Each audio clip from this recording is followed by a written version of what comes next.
नमस्ते दोस्तों, नमस्ते बच्चों। कैसे हैं आप लोग। आज हम लोग पढ़ेंगे कक्षा 11वीं हिंदी आरओ पुस्तक के जो वस्तुनिष्ठ प्रश्न हम लोगों ने प्रारंभ किए हैं, उसी श्रृंखला में आज हम चलेंगे। पाठ छठा पाठ है ये, मन्नू भंडारी का है और रजनी, और मन्नू भंडारी का पाठ है ये छठा, रजनी, और इसी के वस्तुनिष्ठ प्रश्नों को हम लोग तैयार करेंगे। तो दोस्तों, जैसा कि आप देख पा रहे हैं कि मन्नू भंडारी का गांव भानपुरा मध्य प्रदेश में हुआ है, और मैं भी भानपुरा के जो शासकीय सांदीपनि विद्यालय है उसमें शिक्षण कार्य करवाता हूँ, शिक्षक हूँ। तो ये इनका जो जन्म 1931 में हुआ था भानपुरा में, और ये यहीं मतलब इनका बचपन गुजरा। और उसके बाद कक्षा 10वीं में हमने इनकी एक पाठ था, एक कहानी ये भी, जिसमें इनके जीवन के बारे में बहुत कुछ समझा था, पढ़ा था। और आज हम लोग इनकी एक स्क्रिप्ट है, पटकथा है, उस पटकथा का नाम है रजनी, जो एकांकी की तरह है, लेकिन ये स्क्रिप्ट है, ये पटकथा है एक।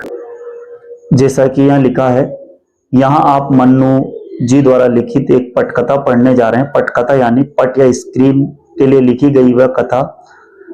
रजत पट फिल्म का स्क्रीन के लिए भी हो सकती है, टेलीविजन के लिए भी हो सकती है, जिसे स्क्रिप्ट बोलते हैं, है ना। तो इसी के वस्तुनिष्ठ हम प्रश्न तैयार करेंगे। बिना समय गंवाए चलते हम लोग। और साथ में चैनल पर आप नए हैं तो एक बार इसको सब्सक्राइब जरूर कर लें, साथ में बेल आइकन को दबा दें।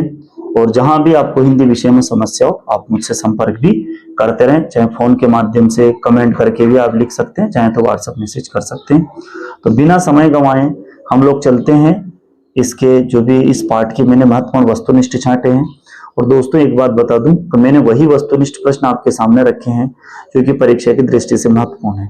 एक भी प्रश्न आपको अनर्गल नहीं मिलेगा, और आप सभी पूरी वीडियो देखें, ध्यान से देखें, एक एक विषय वस्तु को समझे।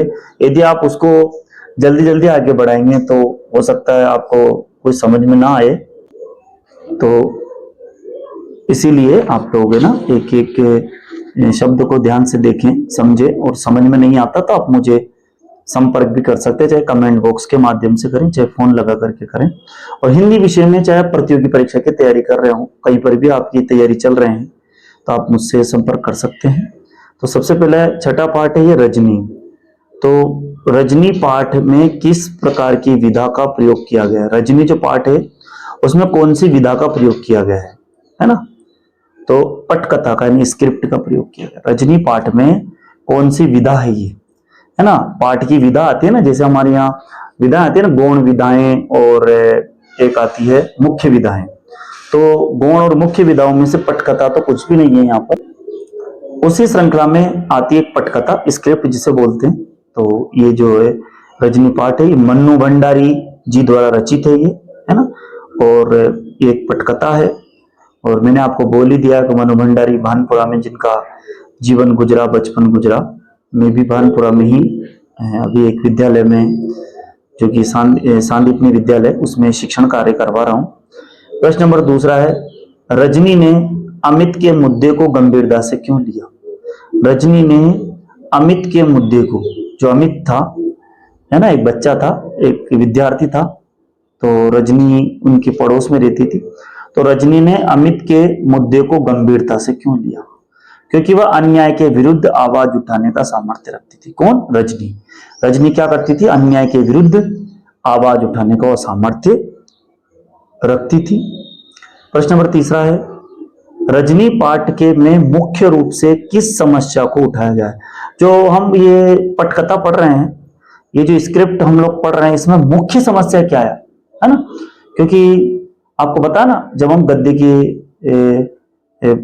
मतलब पढ़ते हैं कि गद्य को पढ़ते हैं, पद्य को पढ़ते हैं, या जब भी हम कोई विधा को पढ़ते हैं, तो हर विधा में किसी न किसी, हर विधा का कोई उनको उद्देश्य होता है। तो एक तत्व है, मूल तत्व है ये उद्देश्य। तो ऐसा क्या उद्देश्य, ऐसा क्या समस्या थी जिसको उठाया गया है? तो जो कि आज के युग में बहुत चल रहा है। वैसे तो ये जो कहानी है बहुत समय पुरानी है ये, और बहुत पुरानी है ये, लेकिन फिर भी आज के में भी ये, आज के समय में भी यही बहुत ही फीड बैठती है कहानी। तो शिक्षा का व्यवसायीकरण, ट्यूशन रैकेट को इन्होंने उठाया था। प्रश्न नंबर 14 है, गलती करने वाला और उसे बर्दाश्त करने वाला दोनों ही गुनाहगार होते हैं, कथन किसका है? गलती करने वाला और उसे बर्दाश्त करने वाला ना, सहन करने वाला, दोनों गुनाहगार होते हैं, ये कथन किसका है? रजनी का। क्योंकि रजनी जो है न्याय और अन्याय के विरुद्ध, है ना, अन्याय के विरुद्ध आवाज उठाने का सामर्थ्य वो रखती थी और न्याय के पक्ष में वो आवाज उठाती थी। प्रश्न नंबर 5वां है, रजनी के चरित्र की प्रमुख विशेषता क्या क्या है? तो वे संघर्षशील है, जुझारू है और निडर है ना। रजनी कैसी है? संघर्षशील, जुझारू और निडर जो है वो महिला है। प्रश्न नंबर 6 है, पाठ में ट्यूशन रैकेट का पर्दाफाश करने के लिए रजनी क्या करती है? पाठ में ट्यूशन रैकेट का पर्दाफाश किया था, तो उस पर्दाफाश करने के लिए रजनी जो है वो क्या करती है? तो शिक्षकों को आंदोलन चलाने की सलाह देती है और आवाज उठाती है ना। वो ट्यूशन रैकेट का पर्दाफाश करने के लिए, क्योंकि जो प्राइवेट स्कूल है वो ये सोचते हैं कि भाई हमारे जो शिक्षक है प्राइवेट स्कूल वाले, उन्हें ऐसा लगता है उन्हें कम सैलरी मिलती है, तो वो शिक्षक सोचते हैं कि हम साथ में ट्यूशन कर लें तो हमारा घर का जो खर्च चल जाएगा, तो हम लोग गलत क्या करते हैं। तो फिर वो इसके लिए भी आंदोलन चलाने की सलाह देती है और आवाज उठाती है। प्रश्न नंबर 6 है, रजनी पटकथा का मूल भाव क्या है? सामाजिक अन्याय के विरुद्ध संघर्ष और समाज को जागृत करना। जो सामाजिक अन्याय है इसका मूल भाव क्या है? सामाजिक अन्याय के विरुद्ध संघर्ष करना और समाज को जागृत करना। यहां पर रजनी के जो पति हैं, तो रजनी के पति का नाम क्या है? रवि। कौन है रजनी के पति? उनका नाम क्या है? रवि नाम है उनके पति का।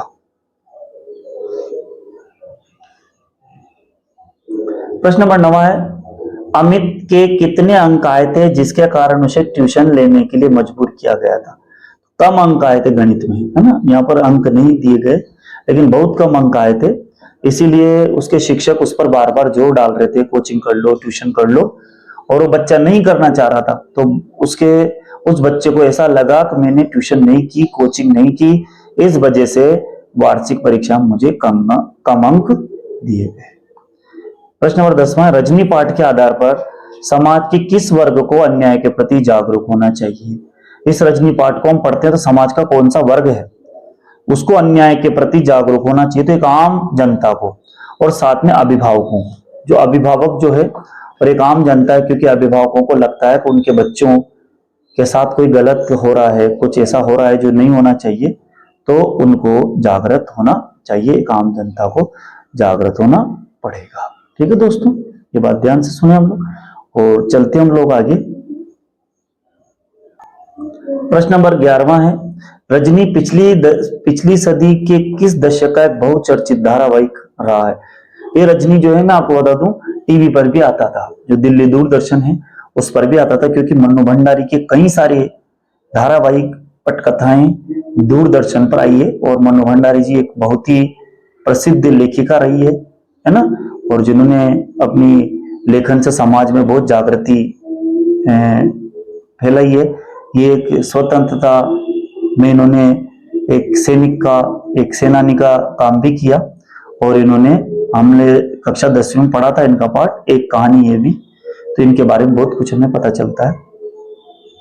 रजनी पिछली सदी के किस दशक का एक बहुचर्चित धारावाहिक रहा? 90 दशक की, 90 दशक में ये टीवी पर आता था रजनी।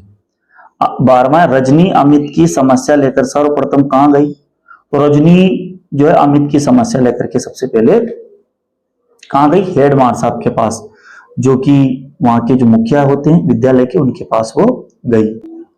साथ में दोस्तों, जब हम लोग और बुनियाद जैसे सोप ओपेरा दूरदर्शन का भविष्य गढ़ रहे थे, तभी रजनी जो है ये बहुचर्चित टीवी धारावाहिक रहा है, बहुत चर्चित रहा ये टीवी का, और ये टीवी में दूरदर्शन में आता था।